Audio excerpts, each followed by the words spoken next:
Okay, in this video I want to talk about another peg of postmodernism, a notion that we can use to get when we put it together with other notions, can give us a picture of what this condition might be. And this one I want to call nostalgia. All right, and I'm thinking of Jerry Herron's essay, Homer Simpson's Eyes. And you know, we can understand a basic notion of nostalgia, and then we'll put some of the twist that Herron said was on it. You can never be nostalgic about something that you have with you at present. So the nostalgia activity always reflects itself away from the now. All right, now in common usage, and you know, I'm sure you've used this term too, we're referring to the past, right? So we look back at some past place or relationship or event or habit, tradition, or thing, and we have arise in us this like a warm, well, you know, it's hard to describe it, but very positive emotions toward it. Okay, in other words, thinking about that thing, recalling that activity makes us feel good now. All right, and to the point where we wish we could go back, right, and experience it again. The thing about nostalgia is that as soon as you have it with you, so you know, it ceases, well, first technically to be nostalgic, but usually in our experience, as soon as we drag it from the past into the present, we begin to run into all sorts of snags that reminds us that it wasn't really as cracked up as or as great as we thought it was. Okay, so you know, I might have a very positive memory about something in my childhood, maybe a store or a tree. I used to love climbing trees and tree houses and all sorts of stuff. So I have a favorite tree house. I can think now of the trap door and all that, you know. But I also realize that if I could some way, you know, magically go back there and experience that all over again, first of all, I would be 8 years old again. And I don't know if I particularly want to be 8 years old. I wouldn't be able to understand that this is a nostalgic re-experiencing of an ocean. I would just think, hey, I'm back in my treehouse. Oh, I guess I got to go to school tomorrow. Third grade or whatever. So, you know, not only can you not go back without turning into the person you used to be, and then you just negate the whole thing, right? Because for that person, that moment is not nostalgic. It can't be. It's the present for that person. So you can't do it that way.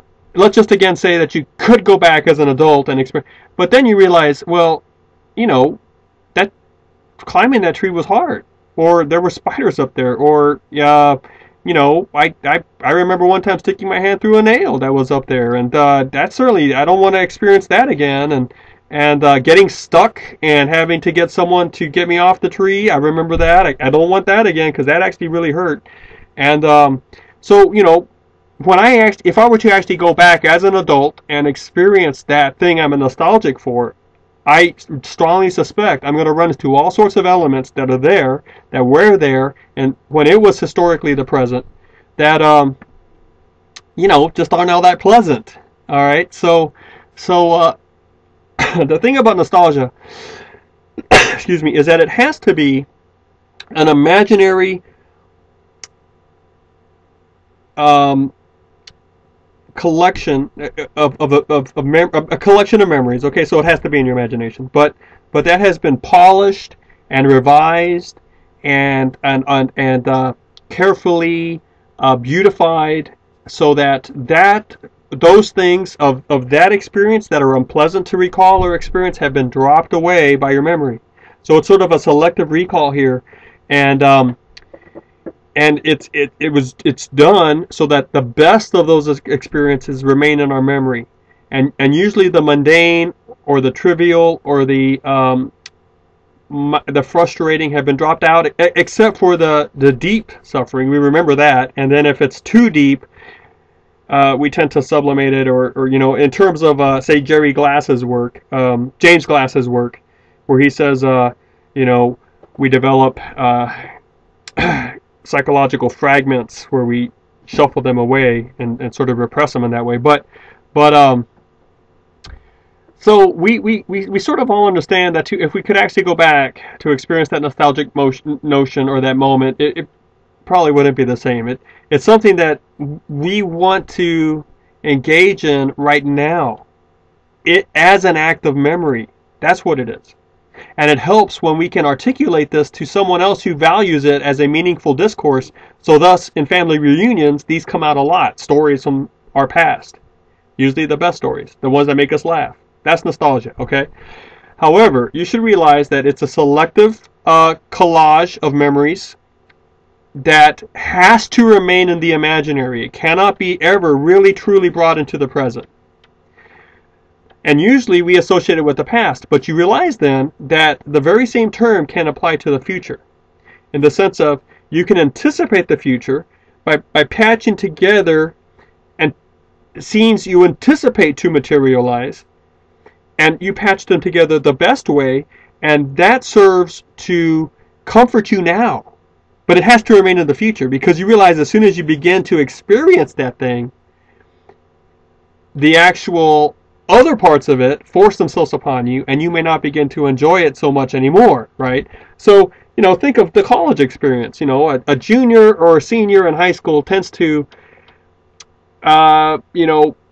build up mental images of college life, and much of that is composed of exciting and, above average experiences that the student is imagining he or she will have. So, or the student may also be anticipating living away from home, and that's sort of emerging into adulthood, and can you imagine what I'm going to do here and do here? It's going to be great, right? And so we have this, we tend to put up a mental image of what it is, but then as long as it remains in the future, and we can still truly anticipate it, because it's in our offing, we know it's actually coming unless we have a change of course. And, we can have a lot of fun time quietly enjoying the benefits of imagining ourselves as already being successful there, right? And having that sort of...